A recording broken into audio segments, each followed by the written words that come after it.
Hello viewers, welcome to Namala Swaroopa saris. And ఈ రోజు ఎపిసోడ్లో నేను చూపించబోయే శారీస్ ఏంటంటే beautiful Pochampally double ikat cotton saris అండి. And price range just 2500. And కలెక్షన్లోకి వెళ్ళిపోదాం. మన ఫస్ట్ కలెక్షన్ చూసారు కదా, maroon colour combination sari. And overall sari వచ్చేసి కూడా టోటల్లీ మెరూన్ కలర్ కాంబినేషన్ ఇచ్చారు. శారీలో బాడీ పార్ట్ వచ్చేసి మనకి థ్రెడ్ వీవింగ్ గా ఫ్లవర్ డిజైన్ ఇచ్చారండి, బూటీస్ ఇచ్చారు. అండ్ బార్డర్స్ వచ్చేసి కూడా totally maroon and cream colour combinations తో థ్రెడ్ వీవింగ్ తో ఇచ్చారు. అండ్ శారీలో పళ్ళు పార్ట్ వచ్చేసి మనకి కాంట్రాస్ట్ పళ్ళు విత్ హెవీ లుక్ అనేది ఇచ్చారండి. కలర్స్ లోకి వెళ్ళిపోదాం. Royal blue colour combination sari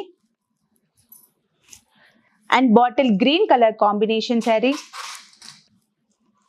next copper sulphate blue colour combination and black colour combination sari అండి. చూసారు కదండి బ్యూటిఫుల్ కాటన్ శారీస్. అండ్ మీకేమైనా కలెక్షన్ నచ్చినట్లయితే శారీ